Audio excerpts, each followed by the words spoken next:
Welcome to another episode of the Federal Newswire Lunch Hour Podcast with your host, Andrew Langer.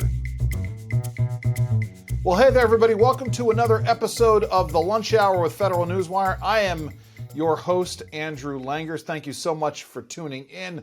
Joining me today is someone that I have been dying to have a sit down with here in this format.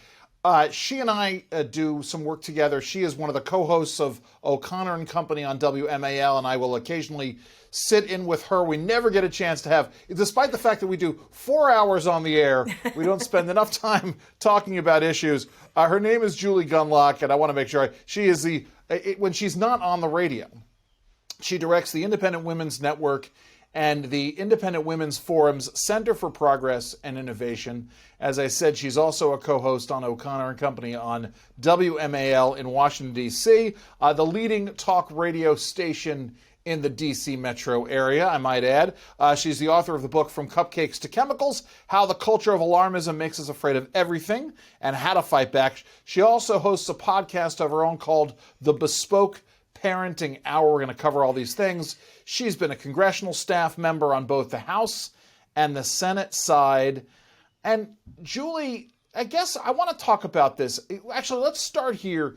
Talk about the work that the IWF, the Independent Women's Forum, does, and also the work of the Independent Women's Network. These are two parallel organizations, but distinct organizations doing incredibly important work. Yeah. So first of all, it's so great to be on with you. And You're right. It's funny. I always think, I need to drive down and have lunch because I feel like we're on these shows and I always want to catch up with you and be like, how's the kids? How are things going? And, so it's great to be on with you. So thank you. IWF, I have been with the organization for 16 years now. Yes. And they are never going to get me to leave. They'll have to get a body bag because I love it. I love the work that I do.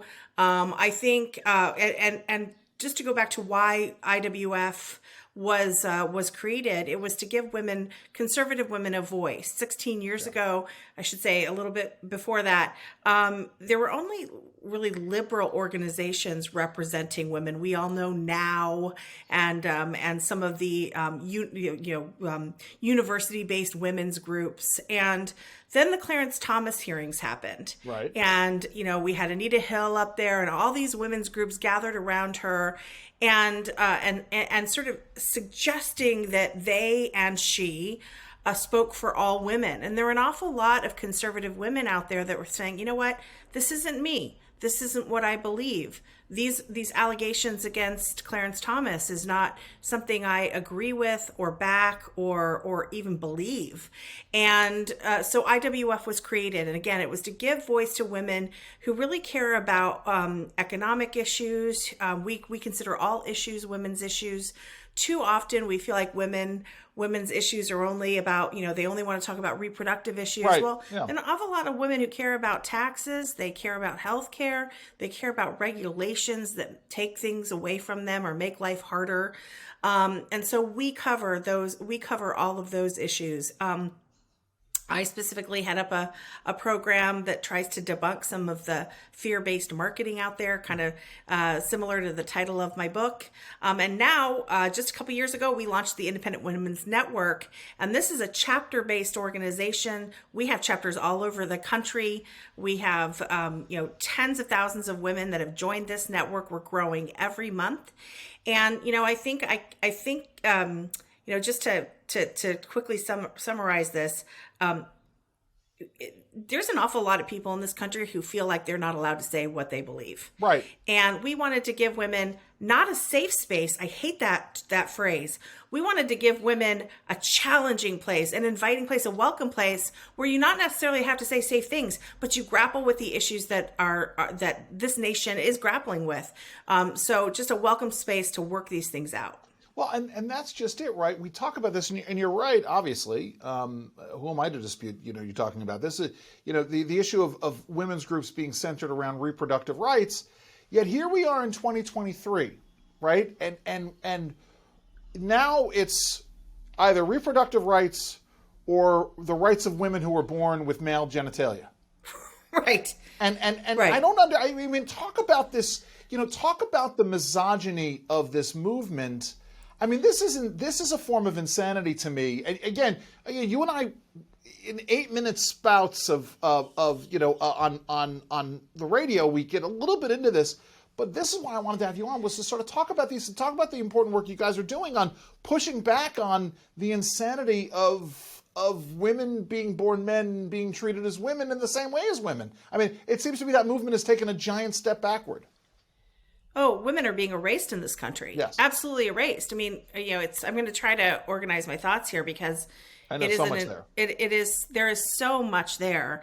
But what we are seeing now is not only women's space, the whole phrase woman, what is a woman? You have a Supreme Court nominee who couldn't even answer that question. Right. Okay. I mean, you'd think she'd, and it was weird. If you remember, her answer was whatever you think is a woman. So what, Andrew, what do you think is a woman? And that apparently is the definition of woman. It's incredibly insulting, but it's also dangerous. We have men, biological men, intact males who have gone through puberty and have all of the sort of, physical strength of a man, who decide they're a woman and then are now being allowed into women's spaces, women's locker rooms, women's jails, women's shelters. We have women's, now sororities are being encouraged to welcome Wellesley College, which you and I both know, the bastion for very masculine women, nevertheless now actually allowing actual men. But and so that's very dangerous when you and don't forget, when, for instance, if you're in a locker room, you're there with your young daughter, and there is an intact male essentially flashing you and your daughter. When you then go to the front desk and say, like, I'm not comfortable with this, you're the one who needs mental health assistance. You're the one who has the problem. It isn't only that we know about sports. Riley Gaines, an IWF fellow with us, has been very vocal about this. And she has exposed, first of all, just how radical these trans activists are, because we know she was sort of physically attacked. She was held hostage at a college recently. But what she's also exposing, and this is very important, that scholarships and opportunities and placement on sports teams is being taken away from women in favor of male-bodied athletes who just decide to identify as women, because then they can win a race.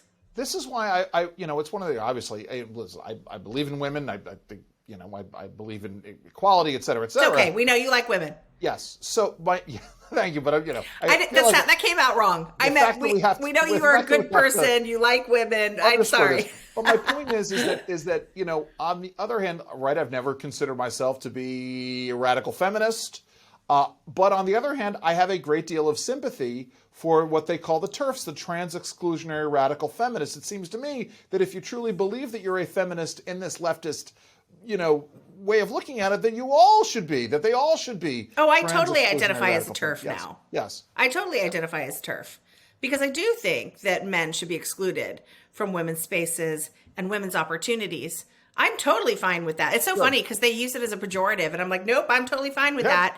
And I think that the problem too, and what we really need to sort of pivot over to, is it isn't just that many trans-identified individuals who identify as women are taking women's spaces. The trans fever, the cult that we are seeing now, has gotten to the point of children being encouraged to cut off healthy flesh, to mutilate themselves, to become permanent patients, permanently in need of pharmaceuticals. It is I know you have followed. It is a deeply disturbing situation we have in this country. And when we have authorities like sports authorities normalizing the being trans, look, I want people to make decisions as adults. I want people to make decisions they want and live the way they want.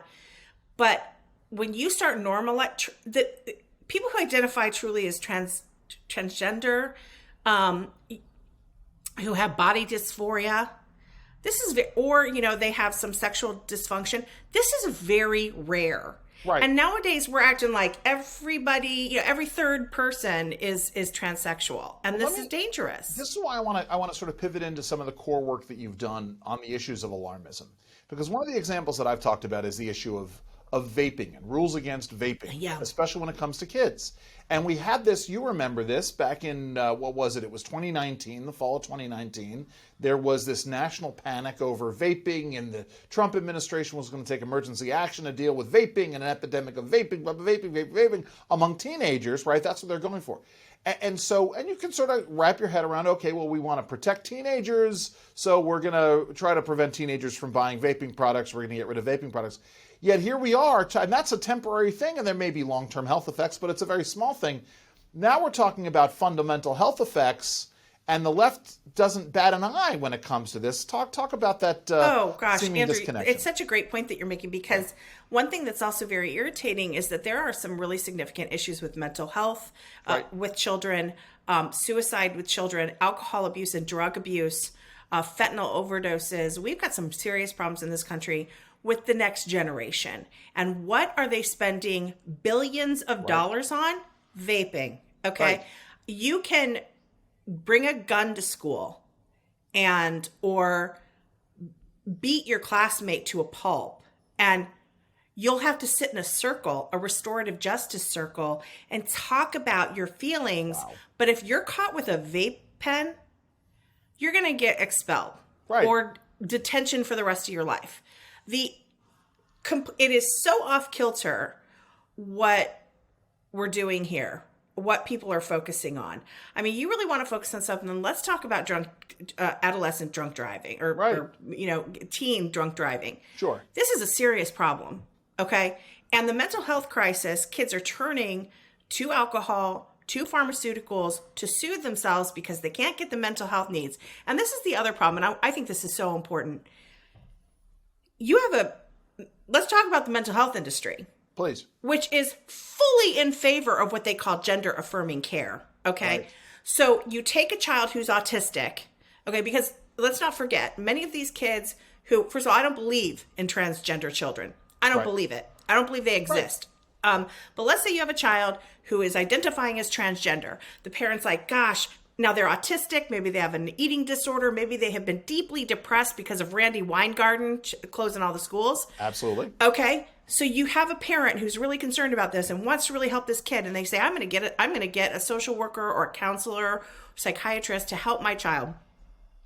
You send that kid to that psychiatrist 10 seconds after the meeting, 10 seconds after they're sitting on the couch, They're calling, the psychiatrist is acknowledging the new pronouns and the new name of this child and encouraging them to go forward on the path of transgenderism. Parents have been rendered absolutely helpless at this point because everybody's in on this cult. And then you have, the federal government and state governments and Bloomberg all more concerned about vaping. We're living in a nutty world, and parents are really need help, and there's just no help out there. And let's focus on that for a second, the issue of parents, because this is why the work of IWF and IWV is so important, right? And again, all of these women's issues to IWF, IWV, et cetera, Independent Women's Network. But the reality is we're at I think what do they call it? A reflexive point here, where parents are really being confronted in ways that they haven't been confronted with, in ways they haven't been confronted before, with these kinds of woke ideologies. And we're not just talking about CRT, but we're talking about all of this stuff coming home into the education process. There's this situation with this delegate woman running for the House of Delegates in Virginia, having that video where she was poo-pooing parents getting involved in education. Turns out she's running against my delegate. This Elizabeth Guzman? Yes, I don't know. I don't remember. Woman with purple hair. That's all I remember. Oh, Danica Rome, maybe. Well, anyway. There you go. Yes. Transgender, identifying as transgender. But it's the issue of the state and the elites and the mental health industry getting in between the parent and child. Are we at a point here where something's going to be done? Are parents getting more involved? I want to get your thoughts here. Yeah. Listen, it is more than just trying to sort of get in the way of parents. It is red hot hatred for parents.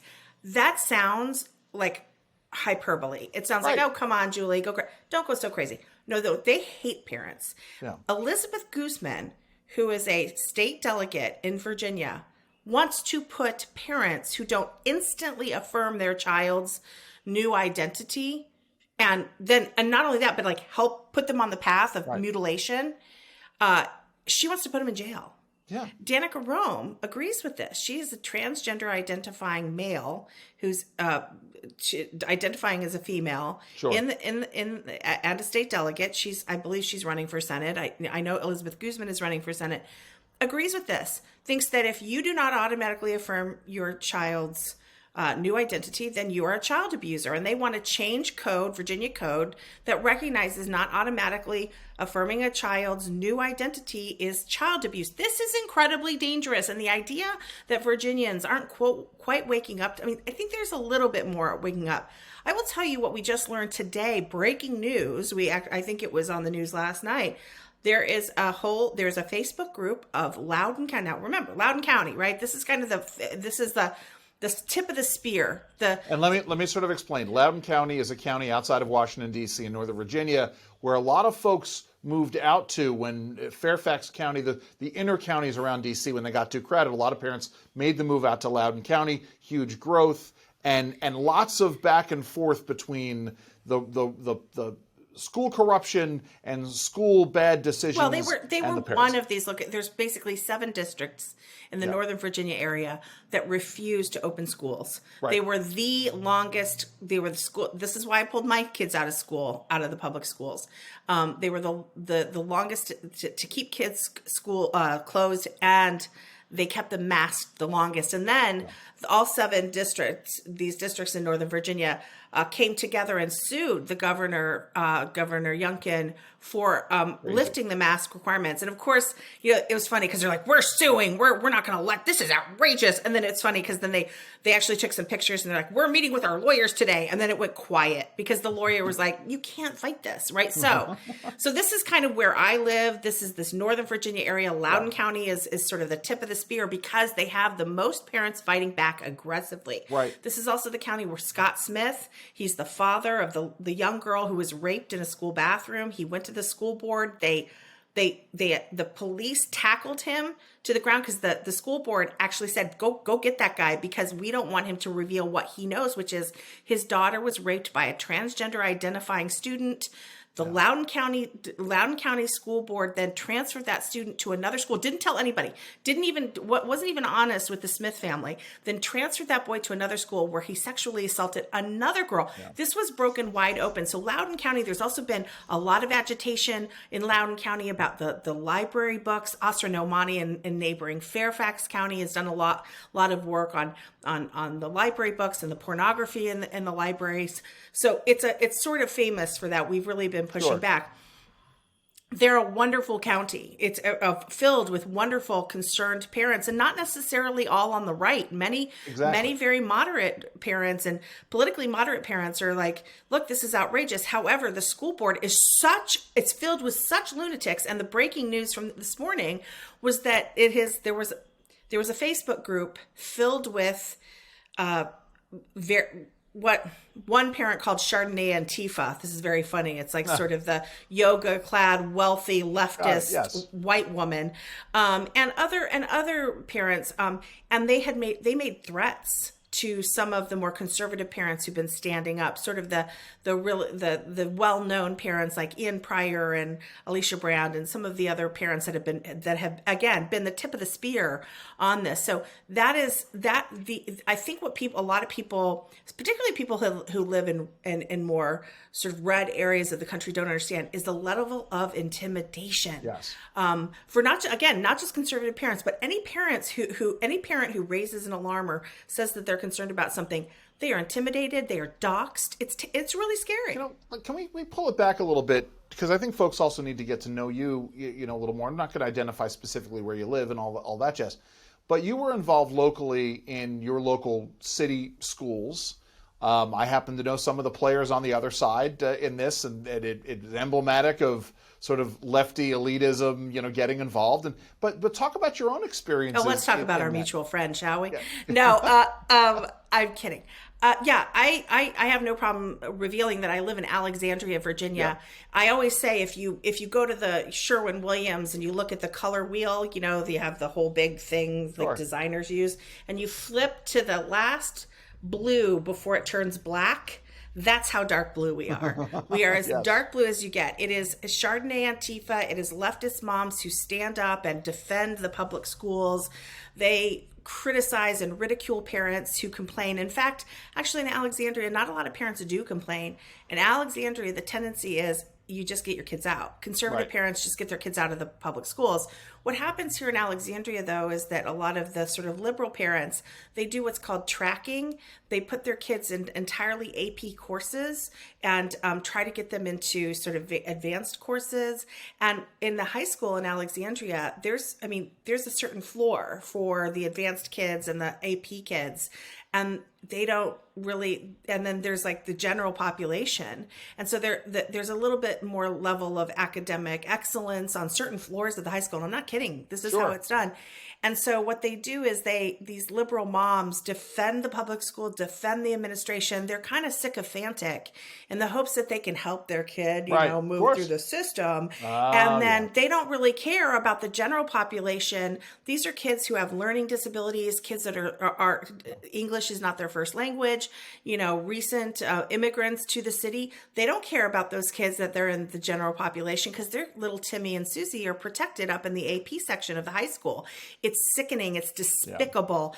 And conservatives don't want to play this game. So generally conservatives get out. And then what you have are a bunch of people who aren't really in the public school system. So they don't go to the school board and complain because they got their kids out of that situation. So it's definitely, there are two worlds in this town, and these so-called concerned liberals just don't care. My school district where I lived growing up, their answer to deal with the issue of tracking was to simply get rid of advanced classes and not go down that road.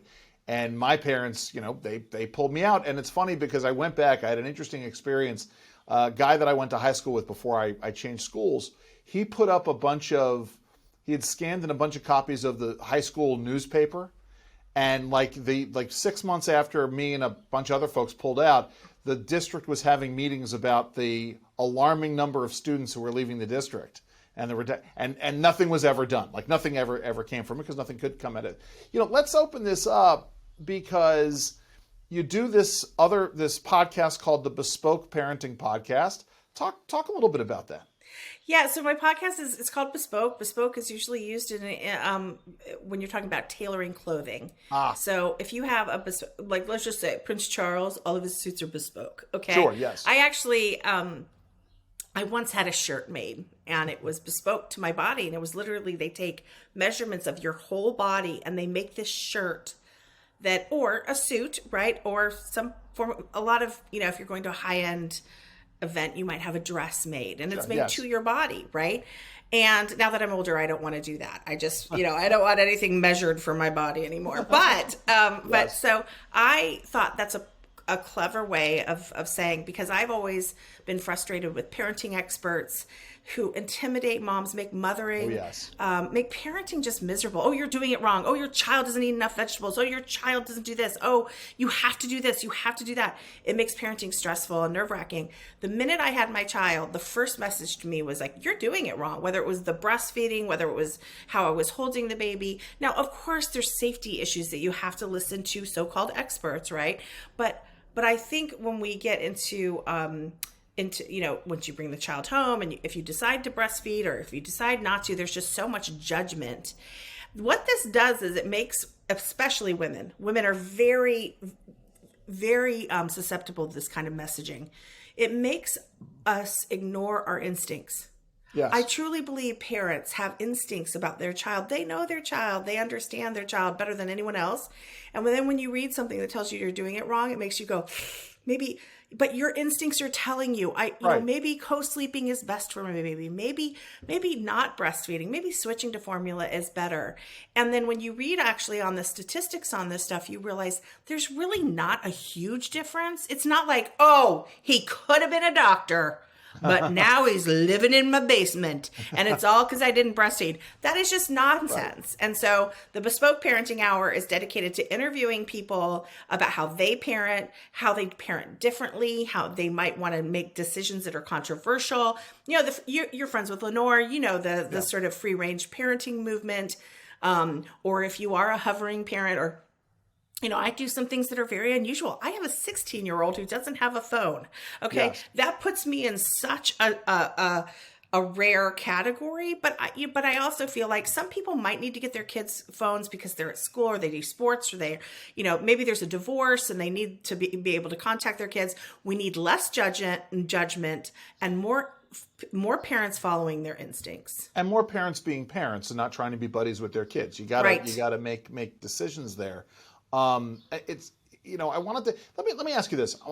This is more of a philosophical question, because there's a thread that runs through all of the things that we've been talking about, whether it is getting parents to question their instincts, or whether it is, you know, the transgender issue, or whether it's whatever.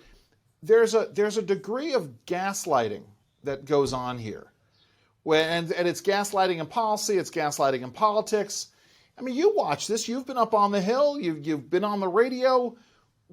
What do you think the end result is if people are getting gaslit constantly by folks around them? It's very similar to the sort of parenting wars. Right. It's very much self-doubt, and also I think it has. It tends to strengthen the credentialed class, which is something that I know you've talked a lot about. Oh, yes. And you focused on, and especially when it comes to sort of regulations and, you know, right. But the credentialed class is why we had the situation we had during COVID. Right. And you know who was susceptible to it? And when I say the credential class, just let me explain. These are people who have like the PhDs and the MMN, the lot of letters after things. And, you know, the most annoying people on Twitter put all these little letters after, or, you know, like my former superintendent, you know, his Twitter handle was Dr. Gregory Hutchings Jr. the Third, you know, His Majesty. Right. Yeah, so these, DE. Yes. And so these are people who are always reminding you of how like smart they are. Right. And where their education, I have not said my college education, I can't even tell you how many years. So this is the credential class. And we saw that who was susceptible to that was Trump during COVID. He passed everything to Fauci and to Deborah Birx and, you know, said, and, you know, gosh, I loved her scarves.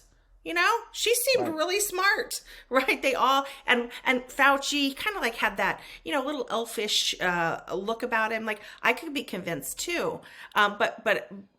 But really it was the letters after their name. It was the fact that they had these big titles. And so I think when you're gaslit by those people, it's again, much like the parenting wars, it makes you doubt your own instincts. And that's what leads to what happened with COVID. Sure. The fear of ridicule, the fear of intimidation, the fear of being made a fool of.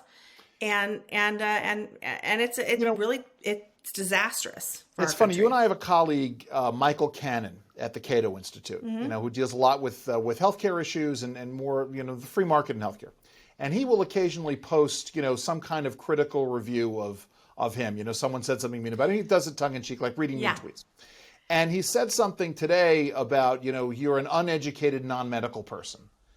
And, you know, and to me that, no, someone said that about him. And he reposted it.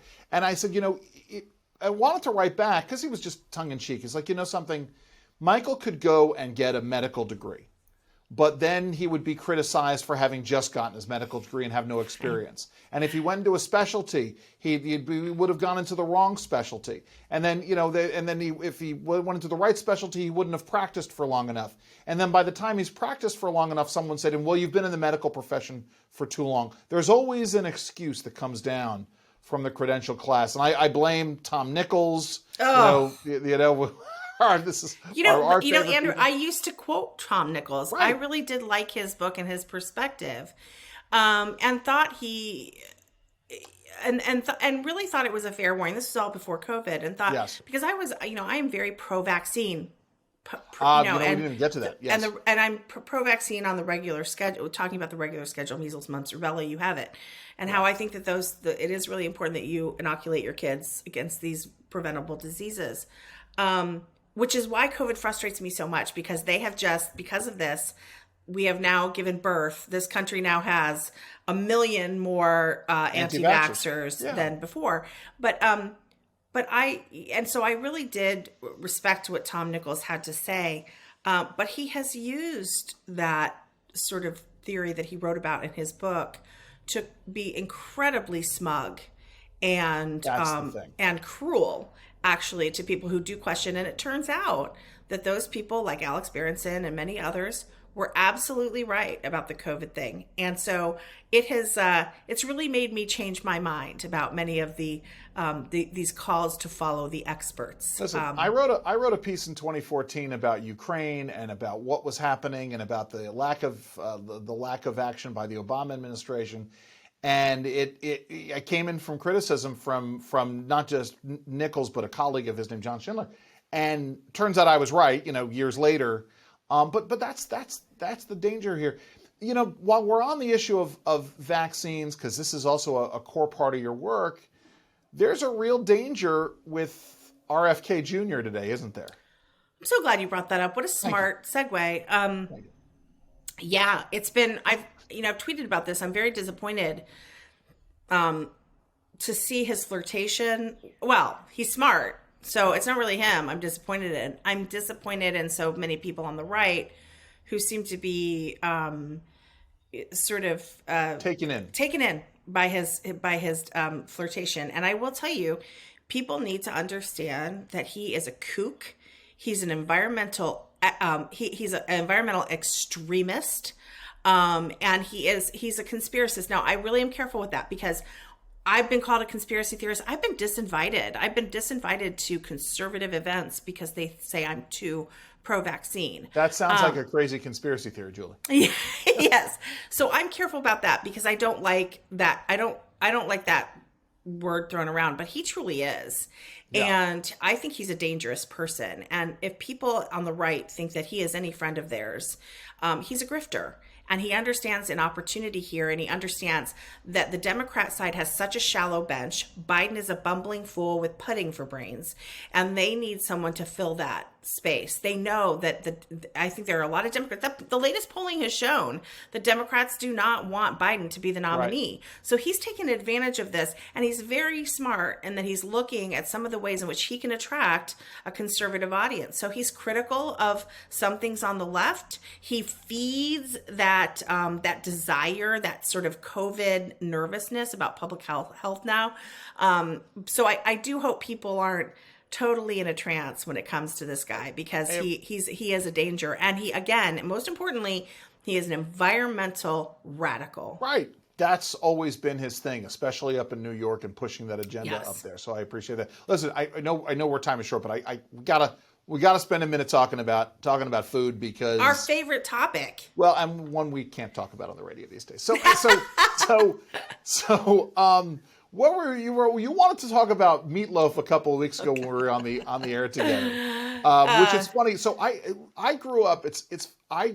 My mother did not like. Well, first of all, my mother didn't particularly like cooking, which is interesting that I got into it in the way that I did. But she never made meatloaf. I make meatloaf. The kids love it. Yeah. And I do it. I'll either do it in a big loaf or I'll do individual. But what? So what's going on with your family? Honestly, I don't remember. But meatloaf is one of these things that it's a standard. Yeah. And I'm not the kind of person. It's funny. I know people who have like weekly schedules, and they'll say something like, I'll put this in the rotation. I don't do that. I just like whatever, like I'm thinking tonight, okay, I have these things in the I have this in the refrigerator downstairs.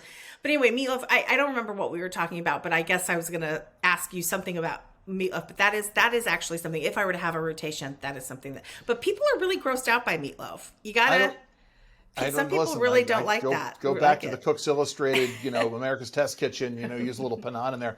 It's funny because I go the other way. I have to be able to sort of plan it out during the week. Mm-mm. Yeah, because I'm still. Here's the thing, and I'm still going to the grocery store, a couple of times a week in any case. But I have to have something in my head, and while the kids were still at home, dealing with. Listen, for me, I'm about to have 2, kids back in the house for a good chunk of the summer. Which, getting back to cooking, it was tough changing from cooking for 4 to cooking with 2. Now I got to go back to cooking for 4 again. But I love that you are. And I think that what people also need to understand, and I cover this on my Bespoke Parenting Hour a lot, family dinner is important. Yeah. Super, super important. And people think that it's only for nutrition. No. It is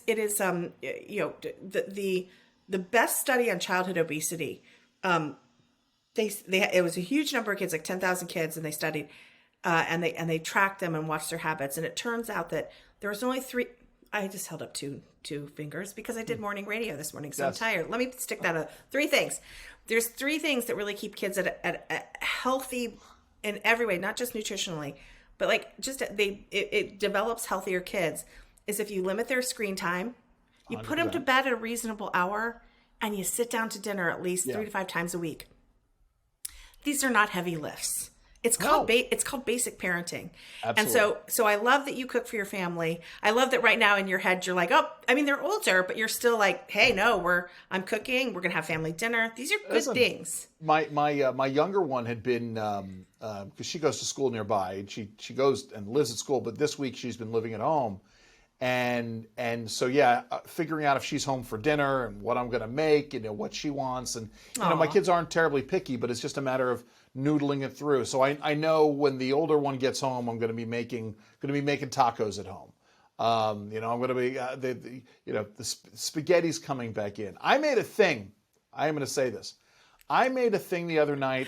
I had a craving for a good sausage and onions and pepper sandwich. Ugh, but yum. I deconstructed it, and I did it as a pasta dish. Nice. And I grilled. I grilled the sausage, but then I took my frying pan because it's been warm. I took my frying pan out to the grill, and I sautéed the onions and the peppers and some diced zucchini. Nice. And then I made a very quick tomato sauce, and then you made the pasta, you put a little tomato sauce on, it's sausage.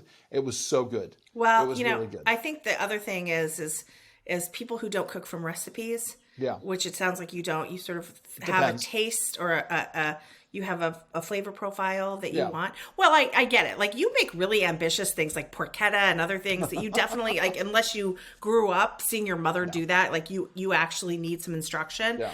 But I do think that people like us who can probably, like I said, have a flavor profile or something they're craving or they've seen something, and also being able to alter it, that's what makes cooking fun. And I think if you don't have the confidence then that maybe you think of cooking as a chore. I do find it interesting that your mother didn't cook because you are such a good cook. She cooked. Well, I'm going to get you in trouble. She probably listens to all of these. No. Well, but did she enjoy cooking? No, she cooked, but she didn't enjoy it. It wasn't a passion. It was like functional. It was like, I'm going to get this on the thing. I'm going to do this. I'm going to do that. Yeah. Whereas for me, it really is. I'm making, showing my love to my family by making. Well, and also you strike me as the type who's like, when you're going through, like Epicurious or one of these websites where you actually like hit what is the hardest recipe that I can find? It's funny. So for me, it's always been about the science part of it, right? So that's why, Cook's Country, Cook's Illustrated, American those things that I've loved, trying to get the fundamentals. I was really lucky in the late 90s.